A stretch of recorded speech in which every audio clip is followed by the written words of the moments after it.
compliment that you got from Trivikram sir during the shoot?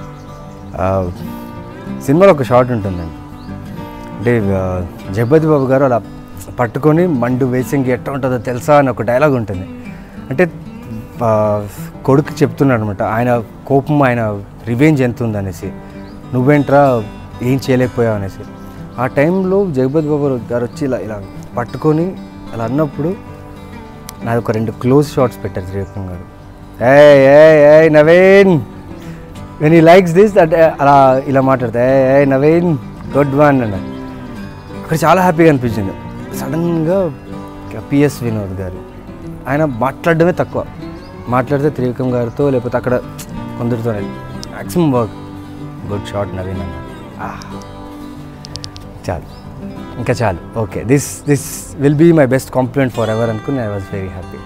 అంటే మీరు సెట్స్లో ఎలా ఉంటారు? లైక్ సీరియస్ పని చూసుకొని వెళ్ళిపోవడమా, లేకపోతే like goofball types you know అన్ని అందరితో ప్రాంక్స్ చేయడం? ఇప్పుడు దీన్ని మెథడ్ యాక్టింగ్ అంటారా ఏమంటారో తెలీదు, బట్ బాలరెడ్డి అనే క్యారెక్టర్ ఇలా ఉంటాడు. ఇట్స్ లైక్ డైరెక్ట్, ఏది మాట్లాడినా పాయింట్గా వస్తాడు, సోది మాట్లాడడం. సో అలాంటప్పుడు ఆ షూటింగ్ జరిగేటప్పుడు నేను సోలోగా ఉన్నప్పుడు, నేను ఒక్కడే కూర్చున్నప్పుడు బాలరెడ్డి క్యారెక్టర్లు ఉండేవాడిని.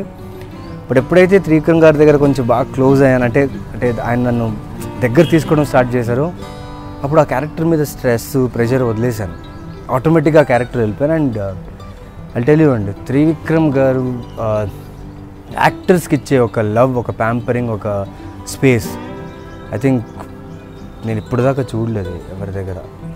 ఒక కాన్ఫిడెన్స్ ఇస్తారు, ఒక పవర్ ఇస్తారు to perform. Boss, this is the location, this is the set, I've set everything, come and perform if you have guts, that's it. ఇప్పుడు మీరు మీ రియల్ లైఫ్ ఫాదర్ జగపతి బాబు గారి లాగా ఒక హీరో నుండి విలన్ ట్రాన్సిషన్ తీసుకున్నారు. So tell us about the transition, like ఎందుకు like suddenly hero villain, what is the difference that you primary difference that you see? ఏమో నాకు తెలీదు, బట్ హీరోగా ట్రై చేస్తున్నానా లేకపోతే విలన్గా చేస్తున్నా నాకు తెలీదు. బట్ లక్కీగా వాట్ ఎవర్ రోల్స్ అంటే, ఎగ్జాంపుల్ నేను లోకల్, చాలామందికి అది విలన్గా చేస్తున్నా అనుకున్నారు, దాంట్లో పాజిటివ్ ఉంటూ ఒక చిన్న నెగిటివ్ పాయింట్ ఉంటుంది. సో అక్కడ నన్ను విలన్గా కూడా చెప్పలేదు, హీరోగా కూడా చెప్పలేదు, మంచి యాక్టర్గా గుర్తుపెట్టారు. ఇక్కడ అంతే.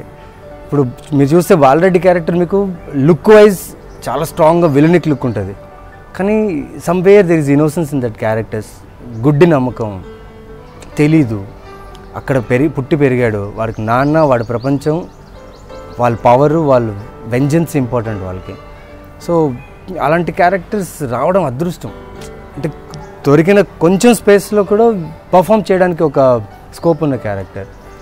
సో దాన్ని విలన్గా చెప్తారా, హీరోగా చెప్తారా, లేకపోతే క్యారెక్టర్గా చెప్తారా, ఆడియన్స్కి వదిలేసాను అంతే. ఇంకా